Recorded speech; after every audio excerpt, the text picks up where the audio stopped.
بہت شور سنتے تھے پہلو میں دل کا، جو چیرا تو لہو کا ایک قطرہ نکلا۔ سامعین کرام، آج ہم کچھ سوالات لے کر مفتی صاحب کی خدمت میں حاضر ہوئے ہیں، اور ہم یہ جاننا چاہتے ہیں کہ ہم اس دنیا میں، اس 21ویں صدی کی دنیا میں ہم جہاں نظر دوڑاتے ہیں تو ہمیں ایک ہی فرقہ سر چڑھ کر بولتے ہوئے نظر آتا ہے، وہ فرقہ الحاد کا اور ملحدین کا فرقہ ہے۔ ہم فیس بک کی دنیا میں دیکھیں یا یوٹیوب کی دنیا میں دیکھیں، ہم کسی بھی سوشل میڈیا کے پلیٹ فارم پر جب نظر دوڑاتے ہیں تو ہمیں یہی ملحدین سر چڑھ کر وار کرتے نظر آ رہے ہیں۔ اور ہم یہ بھی دیکھتے ہیں کہ علماء کرام اپنی اقدامی پوزیشن کے بجائے دفاعی پوزیشن میں چلے گئے ہیں۔ تو ہم مفتی صاحب سے یہ جاننا چاہیں گے کہ مفتی صاحب آپ بتائیے کہ آخر آیا ایسی کیا وجہ ہے کہ یہ ملحدین اتنا سر چڑھ کر بول رہے ہیں اور ہمارے علماء کرام دفاعی پوزیشن میں چلے گئے ہیں؟ آخر ایسی کیا وجہ ہے؟ بسم اللہ الرحمن الرحیم۔ دیکھیں، آپ نے کہا کہ ہر جگہ ملحدین اور الحاد نظر آ رہا ہے، جی تو یہ کوئی نئی بات نہیں ہے۔ سب سے پہلے ہمیں یہ سمجھنے کی ضرورت ہے کہ گمراہی اور ہدایت کے یہ جو دو راستے ہیں اور متوازی نظام ہے، یہ انسان کی تاریخ جہاں سے شروع ہوتی ہے تو ان دونوں نظاموں کی تاریخ وہیں سے شروع ہوتی ہے۔ البتہ گمراہی وہ اپنی شکلیں بدلتی رہتی ہے۔ کبھی یہ گمراہی شرک کی صورت میں جناب نوح علیہ السلام کی قوم میں، کبھی فرعون کی صورت میں انا ربکم الاعلی کا، اور کبھی نمرود کی صورت میں کہ خود کو اپنی خدائی کا دعویٰ کیا اور لوگوں کو اس پہ مجبور کیا۔ کبھی دور جاہلیت جو حضور علیہ السلام کی بعثت سے پہلے عربوں میں تھا، اور ظلم کا نظام، یہ سارے گمراہی کی صورتیں ہیں۔ اس زمانے میں گمراہی الحاد کی صورت میں ہے، تو یہ نظام تو شروع سے ہے۔ البتہ ابھی فی الحال جو ہمیں گمراہی کی صورت سامنے آ رہی ہے نظر، وہ الحاد کی صورت میں ہے۔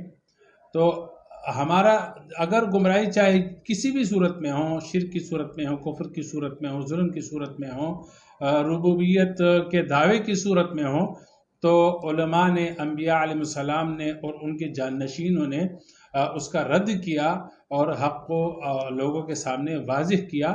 تو یہ کہنا غلط ہے کہ ہم دفاعی پوزیشن میں ہیں، بلکہ ہم تو اسی پوزیشن میں ہیں جس پوزیشن میں انبیاء علیہ السلام ہوتے تھے۔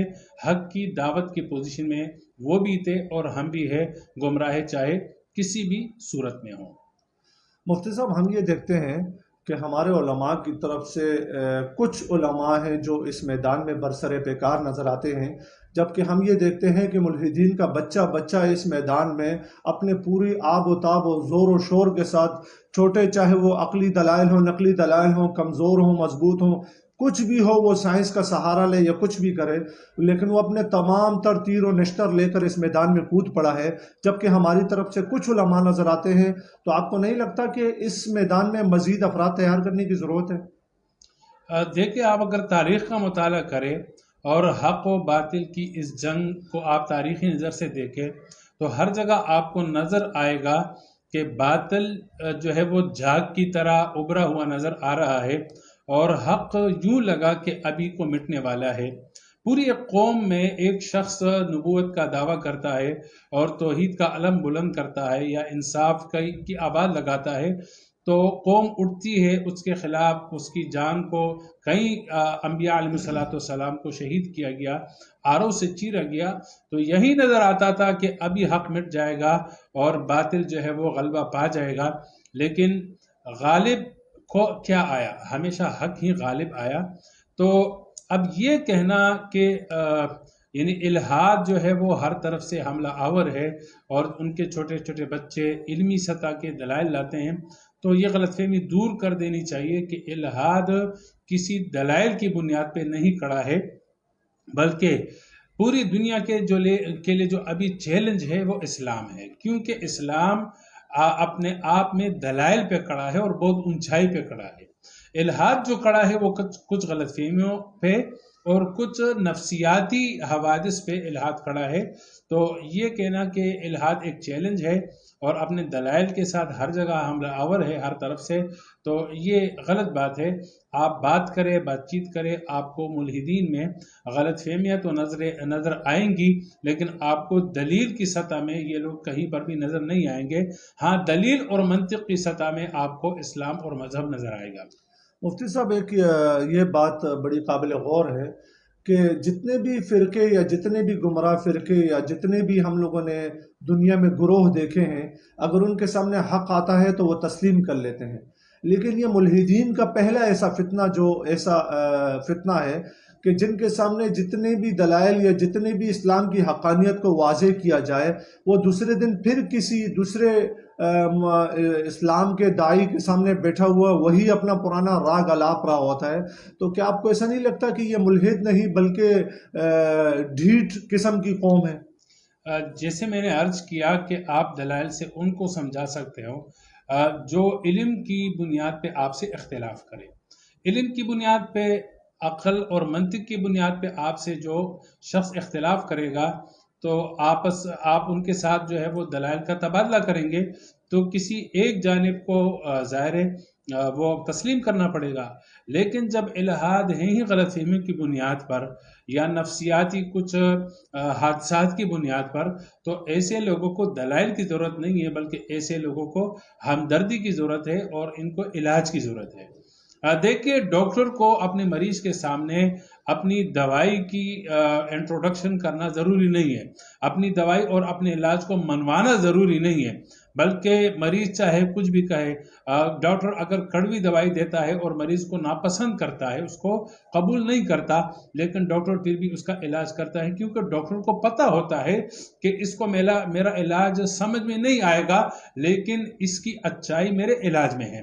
تو ملحدین ہمارے خصوصاً جو دیسی ملحدین ہیں، وہ چونکہ علم، فلسفے اور سائنس کی بنیاد پر ملحد نہیں بنتے ہیں، بلکہ کچھ نفسیاتی غلط فہمیوں کی بنیاد پہ یا نفسیاتی چوٹوں کی بنیاد پہ وہ ملحد بنتے ہیں. تو ان کو ہمدردی اور علاج کی ضرورت ہوتی ہے، تو یہ ان کا علاج ہے، چاہے وہ پسند کرے نہ کرے. ہاں، یہ کہنا کہ یہ لوگ واپس نہیں آتے، بالکل واپس آتے ہیں. اب یہ قریب میں ہمارے رد الحاد جو گروپ ہے اس کا ایک ممبر تھا، اور وہ کچھ بیماریوں کی وجہ سے یا معاشی تنگی کی وجہ سے ناامیدی کے اور الحاد کے شکار ہو گئے تھے. پھر ملحدین نے اپنا داؤ پیچ استعمال کیا اور ان کو دنیاوی لالچ دے دی، تو ان کے ضمیر نے گوارا نہیں کیا کہ میں دنیا کے پیسے لے کر لالچ کی بنیاد پہ میں اسلام کے خلاف بولوں اور اپنے اس نظریے کی پرچار کروں. تو ان کی آنکھیں کھل گئی اور وہ ابھی ایک خدا پرست بن گیا اور ایک پر امید، حالانکہ بیمار بہت ہے، اللہ تعالیٰ ان کو شفا کاملہ عاجلہ نصیب فرمائے اور ان کی معاشی تنگی میں بھی مدد و نصرت فرمائے، لیکن ابھی وہ پر امید ہو کر باہر آ گئے ہیں.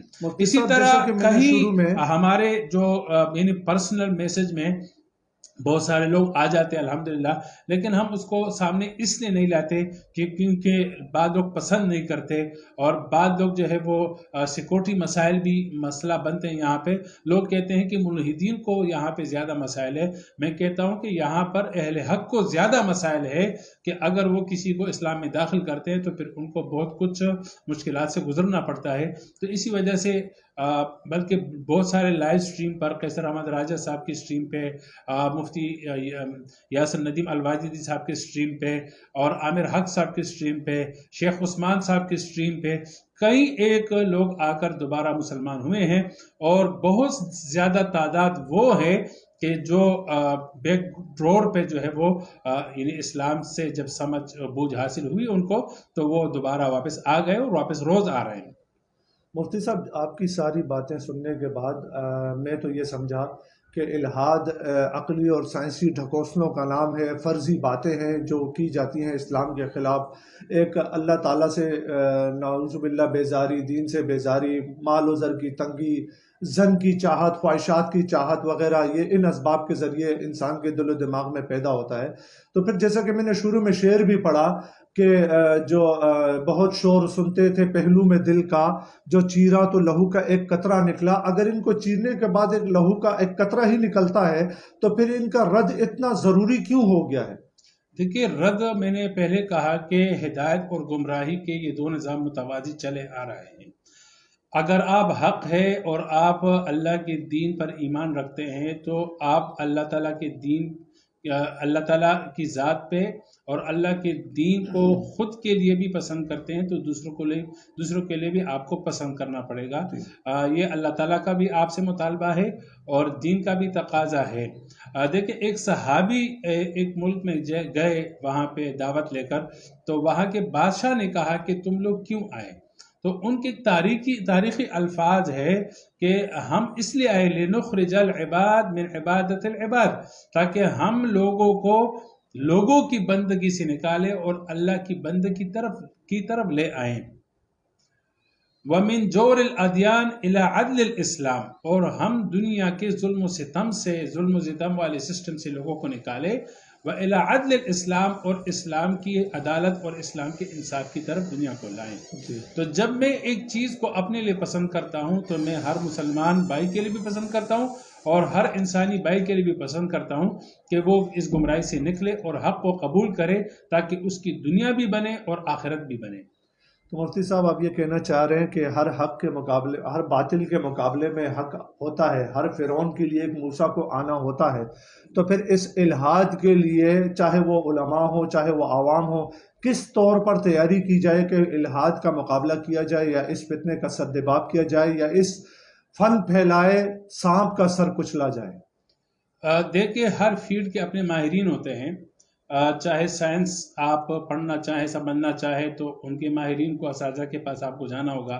فلسفہ سیکھنا چاہے تو فلسفہ کے ماہرین اور ان کے اساتذہ سے آپ کو سیکھنا پڑے گا. اسی طرح دین اگر آپ کو سمجھنا ہے تو علماء اور اس کے ماہرین اور اساتذہ کے پاس آپ کو بیٹھنا پڑے گا، آپ کو سمجھنا ہوگا. اسی طرح رد الحاد یہ بھی ایک دعوت کا ایک شعبہ ہے، تو اس کے لیے بھی اپنے ماہرین ہیں. ہر مسلمان پر ضروری نہیں ہے کہ وہ رد الحاد ہی کرے، بلکہ وہ دین کے اور شعبوں میں بھی بہت ساری خدمات کر سکتا ہے. لیکن اگر کوئی چاہے کہ اس شعبے کا انتخاب کرتا ہے کہ وہ دین اسلام اور الحاد کے درمیان تقابل کرنا چاہتا ہے یا اس پہلو میں اس میدان میں وہ اپنی دعوت کی خدمات ادا کرنا چاہتا ہے، تو اس کے لیے ضروری ہے کہ پہلے دین کی بنیادی باتیں اس کو آنا ضروری ہے، کیونکہ یہ الحاد ہیں ہی دین اسلام سے غلط فہمی کی بنیاد پہ. تو اس کا رد کرنے والوں کو چاہیے کہ ان غلط فہمیوں کو دور کرنے کے لیے اس کو اسلام کے اصل مقدمات کا علم بنیادی ضروری ہے. قرآن کریم اور اس کی تفسیر کا آنا ضروری ہے. احادیث مبارکہ پر اعتراضات ہوتے ہیں تو احادیث مبارکہ کا علم ہونا ضروری ہے. سیرت پر اور اسلامی تاریخ پر اعتراضات کیے جاتے ہیں تو ہمیں سیرت اور اسلامی تاریخ کا اتنا مطالعہ ہونا ضروری ہے کہ ہم صحیح کو صحیح اور غلط کو غلط میں تمیز کر سکے، اور پھر اس میں جو غلط فہمیاں پھیلائی جاتی ہے یا حق اور باطل کی آمیزش لے کر جو اعتراض کیا جاتا ہے، تو ہمیں پھر اتنی تاریخ تو ہمیں پتہ ہونی چاہیے کہ کون سی تاریخی روایت کس سطح کی ہے. تو اسلامی تاریخ کا علم بھی ہونا ضروری ہے. دوسرا یہ کہ آپ کو مکالمہ اور مجادلہ اور مناظرہ یعنی ڈیبیٹ کے طریقے اور اس کے جو نفسیات ہے وہ معلوم ہونا ضروری ہے، تب آپ دعوت دے سکتے ہیں. ورنہ اکثر یہ ہوتا ہے کہ بہت سارے ساتھی وہ دین کی دعوت کے جذبے سے آتے ہیں لیکن ان کو رد الحاد کے بنیادی اصول کا علم نہیں ہوتا یا تجربہ نہیں ہوتا، تو وہ الٹا پھر خود ان وسوسوں کا شکار ہو جاتا ہے. کیونکہ یہ ایک نازک چیز ہے، یعنی ایمان اور کفر کا مسئلہ ہے، تو اپنے ایمان کو بچانا پہلے ضروری ہے، بعد میں آپ اس شعبے کے اہم بنیادی چیزوں سے واقف ہو جائیں، اپنے ایمان کو مضبوط کریں، پھر اخلاص کے ساتھ اور دین کی دعوت کے جذبے کے ساتھ آپ کام کریں گے تو آپ کو بھی فائدہ ہوگا اور آپ جن سے بات چیت کرتے ہیں تو ان کو بھی فائدہ ہوگا. اللہ تعالیٰ آپ سے ہدایت پھیلائیں گے.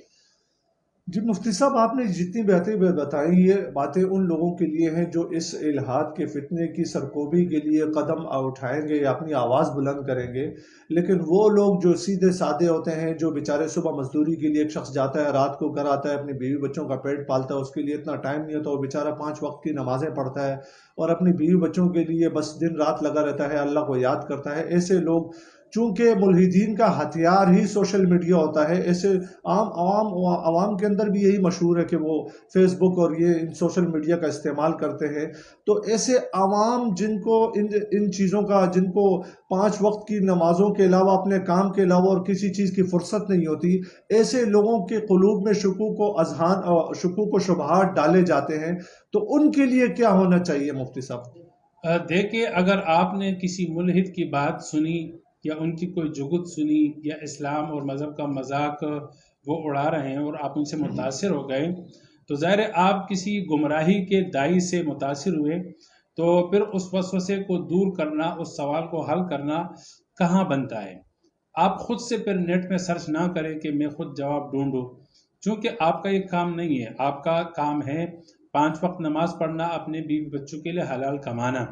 لیکن سوشل میڈیا کی وجہ سے آپ کے ساتھ یہ اتفاق ہو گیا کہ آپ کے دل میں کوئی وسوسہ آ گیا، ذہن میں کوئی سوال آ گیا.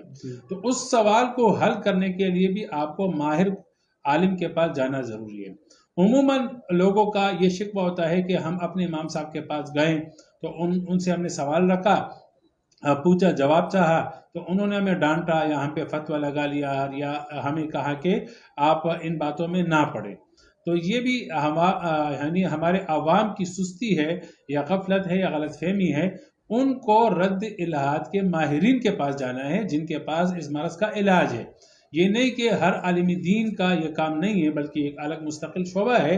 تو ان کے اپنی اپنی ذمہ داریاں ہیں، وہ اپنی اپنی ذمہ داریوں میں آپ کی رہنمائی کر سکتے ہیں.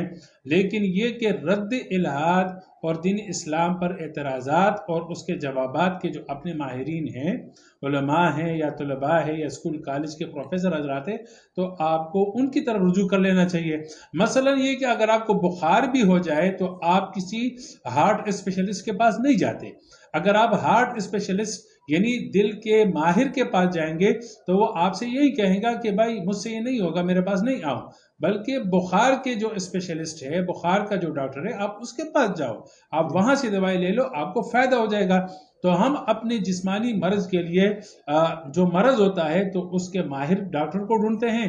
تو جو سوال ہمارے ذہن میں آیا یا جو وسوسہ ہمارے دل میں آ رہا ہے یا کسی کے خود بخود آ گیا یا کسی کی پوسٹ پڑھی یا کسی کا بیان سنا، تو اس کے لیے بھی ہمیں ماہرین کی طرف رجوع کر لینی چاہیے اور ہمیں ماہرین کو ڈھونڈنا چاہیے، وہاں سے ہمیں حل تلاش کرنا چاہیے، تب ہمارے ایمان کی حفاظت ہوگی. مفتی صاحب، یہ جواب تو ان لوگوں کے لیے ہوگا کہ جو لوگ ماہرین کے پاس، جن کے پاس ماہرین کے پاس جانے کے لیے ٹائم ہے. اگر کسی شخص کے پاس ٹائم ہی نہ ہو، بیچارہ اتوار کے دن بھی جو ہے وہ مزدوری کے لیے جاتا ہو اور ٹائم لگاتا ہو، پورا ہفتہ وہ اپنے کاموں میں بزی ہو، غریب آدمی کی مثال لے لیجئے. یہ لوگ بھی تو چونکہ ہمارے مسلمان بھائی ہیں، ان کے ایمان کو بچانا، ان کے اسلام کو بچانا بھی تو ہمارا فرض بنتا ہے. تو ان کے لیے ایسا کیا ہونا چاہیے کہ پیاسا کنویں کے پاس نہ آئے، کنواں پیاسے کے پاس چلا جائے؟ دیکھیں، جب آپ کے پاس اتنا ٹائم ہے کہ آپ فیس بک پر یا سوشل میڈیا پر کسی گمراہ یا گمراہی کے دائی کی بات اور پوسٹ پڑھیں اور اس سے آپ کے ذہن میں شکوک و شبہات پیدا ہوں، تو اس کے حل کے لیے آپ کے پاس اتنا ٹائم ہونا چاہیے کہ آپ رد الہات کے جو ماہرین ہیں، خصوصاً مفتی یاسر ندیم واجدی صاحب ہے، قیصر احمد راجہ صاحب ہے اور بہت سارے ہیں، تو ان کے آپ ان کے چینل پہ جائیں. ندیم الرشید صاحب، مفتی ندیم الرشید صاحب ہیں اور عامر حق صاحب ہیں، بہت سارے اس طرح کے حضرات ہیں. پیغام یونین ہے، ایمان یونین ہے. تو آپ وہاں پر جائیں. تو آپ کو اگر ایمان کی فکر ہے تو میرے خیال میں جب آپ ان کی پوسٹیں پڑھ سکتے ہیں، ان کے ویڈیوز آپ دیکھ سکتے ہیں، تو تھوڑی سی تکلیف کرے اور اس کو حل تلاش کرنے کے لیے آپ ان حضرات کو سرچ کریں، آپ کو جواب ملے گا. اور الحمدللہ ہر چیز کا جواب مدلل انداز سے موجود ہے. ان کی جو گت بازیوں کے مقابلے میں بھی ہمارے منطقی اور مدلل جوابات الحمدللہ موجود ہیں. مفتی صاحب، اکثر یہ دیکھا جاتا ہے کہ ہماری غریب عوام، یہ جاہل لوگ جو ہوتے ہیں، وہ ناسمجھ لوگ، کم عقل لوگ جو اسلام سے اتنے واقف نہیں ہوتے، وہ ان کے پرکشش نعروں یا پرکشش اقوال کے ذریعے ان باتوں سے زیادہ متاثر ہو جاتے ہیں. تو کیا ہمیں ایسا کچھ نہیں کرنا چاہیے کہ ان کو بھی اسلامی ہی ہوں یا ہماری طرف سے کوئی ایسی پرکشش چیزیں ہوں جن کے ذریعے وہ اسلام کی طرف کھینچے چلے آئیں؟ جیسے آپ نے مشہور نعرہ سنا ہوگا میرا جسم میری مرضی. یہ نعرہ عوام میں اس قدر مقبول ہوا کہ ملحدین کی تو تعداد دن بدن اور بڑھتی چلی گئی اس کی وجہ سے, اور عوام کو بھی یہ نعرہ ایک پرکشش نظر آیا کہ انسان اپنے جسم کا مالک ہے, اس کی مرضی ہے وہ جیسا کرے. تو کیا پرکشش چیزیں یا ایسا پرکشش عنوانات ہماری طرف سے بھی نہیں ہونی چاہیے؟ بالکل ہونے چاہیے, اور یہ تو باطل کا ہمیشہ جو ہے ایک طریقہ رہا ہے کہ پیچھے اپنا جو اس کا دھندلا چہرہ ہوتا ہے یا اس کا جو یعنی سیاہ چہرہ ہوتا ہے اس کو یعنی روشنی میں اور رنگینیوں میں چھپاتا ہے. اب آپ خود سوچئے کہ میرے خیال میں کسی بھی باپردہ اور باحیا عورت کو آپ یہ کہے کہ فیمینزم کی جو تحریک ہے وہ اس بنیاد پر ہے کہ میرا جسم میری مرضی, اور اس کا یہ مطلب ہے کہ میں اپنے جسم کو کسی کے بھی سامنے ظاہر کروں تو کسی کو اعتراض نہیں ہونا چاہیے. میرے خیال میں اگر آپ کسی گاؤں دیہات کی باحیا عورت کے سامنے بھی یہ بات رکھیں گے تو وہ بھی فطری طور پر ایسی عورت پہ لعنت کرے گی اور کہے گی کہ بھائی میرا جسم میرے رب کی مرضی. اور جہاں تک آپ کہہ رہے ہیں کہ اس طرح پرکشش نعرے وہ لگاتے ہیں کہ جو عوام کو غلط فہمی میں ڈال لیتے ہیں اور گمراہی کی طرف جلدی کھینچ لیتے ہیں, تو دیکھیں ہدایت اور دین جو ہے وہ بالکل سادہ اصولوں پر ہے کہ جو ایک جاہل انسان بھی اس کو قبول کر سکتا ہے, سمجھ سکتا ہے, اور ایک تعلیم یافتہ اور اعلیٰ سطح تعلیم والا بھی اس کو آسانی سے سمجھ سکتا ہے. تو ہمیں ان رنگینیوں کی ضرورت نہیں ہے, ہمیں جگت بازیوں کی ضرورت نہیں ہے. ہم اپنے اللہ تعالیٰ کی اس دین کو جس طرح وہ نازل ہوا ہے قرآن و سنت میں ہے اور علماء جس سادہ انداز سے پیش کر رہے ہیں, اگر ہم میں طلب ہو اور ایمان کی فکر ہو تو انشاءاللہ ہم اس طرح کے ان کے شیطانی حربوں سے, جملوں سے اور میڈیائی پروپیگنڈوں سے یا اس طرح اٹریکشن کرنے والے اس طرح کے نعروں سے انشاءاللہ متاثر نہیں ہوں گے. ہاں جو بدبخت قسم کے لوگ ہوتے ہیں تو ان کے لیے جگت بھی منطق ہوتی ہے, وہ اگرچہ شروع میں وہ جاگ کی طرح ابھرے ہوئے ہوتے ہیں, لیکن فَأَمَّا الزَّبَدُ فَيَذْهَبُ جُفَاءً, جو جاگ ہے وہ بہت تیزی سے خوش ہو کر وہ بہہ جاتا ہے اور حق جو ہے وہ باقی رہتا ہے. بہت شکریہ مفتی صاحب, آپ نے مدلل اور مکمل طور پر اس تمام سوالوں کے جوابوں کو واضح فرمایا. تو یہ بات تو واضح ہوئی کہ ہر حق کے لیے, ہر باطل کے لیے حق ہوتا ہے, ہر فرعون کے لیے ایک موسیٰ ہوتا ہے, اور اس دور کے جو علماء کرام ہیں وہ موسیٰ کی طرح کھڑے ہو چکے ہیں, اور جب موسیٰ کا عصا پڑتا ہے تو 12 چشمے نکلتے ہیں, وہ 12 حصوں میں تقسیم ہو جاتا ہے. انشاءاللہ یہ پھیلنے والا یہ نامکمل فتنہ, یہ سائنسی فتنہ, یہ مال و زر اور نفسانی خواہشات والا فتنہ انشاءاللہ 12 نہیں بلکہ 24 حصوں میں تقسیم ہو کر اپنی آخری سانسیں لے گا. ہمیں اجازت دیجیے. السلام علیکم ورحمۃ اللہ وبرکاتہ.